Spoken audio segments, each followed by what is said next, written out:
కేటకాలను చూసాం, కానీ ఇప్పుడు రైస్ మిల్లింగ్ లూటిగాళ్లు తయారయ్యారు. జగిత్యాల జిల్లాలో భారీ ధాన్యం స్కామ్ వెలుగులోకి వచ్చింది.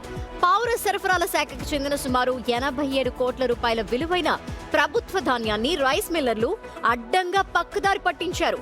ఈ వ్యవహారంపై విజిలెన్స్ అండ్ ఎన్ఫోర్స్మెంట్ అధికారులు దాడి చేయగా మ్యాటర్ బయటకొచ్చింది. తక్కలపల్లి గ్రామంలోని 3 ప్రముఖ రైస్ మిల్లుల్లో సోదాలు చేశారు. Shri Abhayanjaneya Sai industries, Lakshmi Balaji industries, Lakshmi Ganapathi industries, ఈ 3 మిల్లుల్లో తనిఖీలు చేసిన అధికారులు ప్రభుత్వ ధాన్యం మాయమైనట్టు ప్రాథమికంగా నిర్ధారించారు. ఈ మహాదోపిడీకి ప్రధాన సూత్రధారి మిల్లు యజమాని కొండా లక్ష్మణ్ తో పాటు పలువురిపై జగిత్యాల రూరల్ పోలీస్ స్టేషన్ లో క్రిమినల్ కేసులు నమోదయ్యాయి. జిల్లా కలెక్టర్ ఆదేశాలతో పోలీసులు యాక్షన్ లోకి దిగారు. నిందితుడు కొండా లక్ష్మణ్ పై గతంలోనే పీడీ యాక్ట్ కూడా పెట్టారు. ఈ భారీ స్కామ్ లో కేవలం మిల్లర్లే కాకుండా వారికి సహకరించిన పౌర సరఫరాల శాఖ అధికారుల పాత్రపై కూడా విజిలెన్స్ అధికారులు ఎంక్వైరీ చేస్తున్నారు. అక్రమాలకు పాల్పడిన అధికారులపై కూడా కేసులు సిఫార్సుకు విజిలెన్స్ టీం రెడీ అయింది. దీనిపై డీటెయిల్స్ శ్రీనివాస్ అడిగి తెలుసుకుందాం. శ్రీనివాస్, ఇప్పటి వరకు ఎంత మంది పైన కేసెస్ నమోదయ్యాయి? ఎన్ని రైస్ మిల్లు పైన కేసులు నమోదయ్యాయి?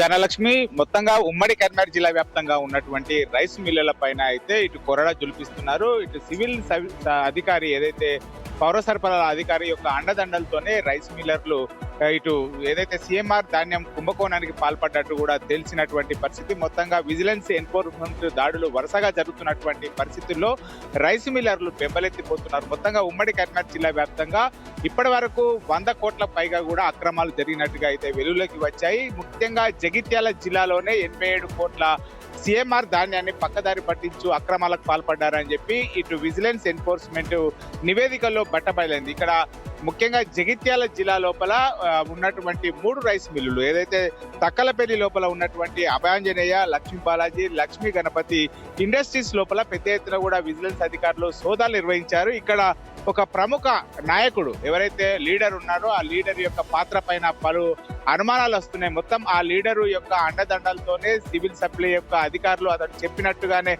ఉంటారు అని చెప్పి అయితే చెప్తున్నారు. కొండా లక్ష్మణ్ అనేటువంటి ఆ వ్యక్తి కనసైగల లోపలనే మొత్తం ఇక్కడ రైస్ మిల్లులు కూడా నడుస్తున్నాయి. ఇతని యొక్క అండదండలతోనే సీఎంఆర్ ధాన్యాన్ని పక్కదారు పట్టించట్టు మొత్తంగా వెలుగులోకి వచ్చింది. ఇతని గతం లోపల కూడా ఇతని పైన పీడీ యాక్ట్ ఉన్నా కానీ అధికారులు చూసి చూడనట్టు తూతు మంత్రంగా వ్యవహరించడం వల్లనే సీఎంఆర్ మొత్తం ధాన్యము అక్రమాలకు పాల్పడినట్టుగా అయితే వెలుగులోకి వచ్చింది. ఇప్పటికైనా ఇటు విజిలెన్స్ అధికారులు, ఎన్ఫోర్స్మెంట్ అధికారులు తనిఖీలు చేస్తున్నటువంటి నేపథ్యంలో ఇప్పటికైనా కూడా సివిల్ సప్లై అధికారులు కఠినంగా వ్యవహరించాలి. ప్రభుత్వానికి రావాల్సినటువంటి రాబడి ఏదైతే ఉందో దాన్ని మొత్తం కూడా రికవర్ చేయాలని చెప్పి అయితే డిమాండ్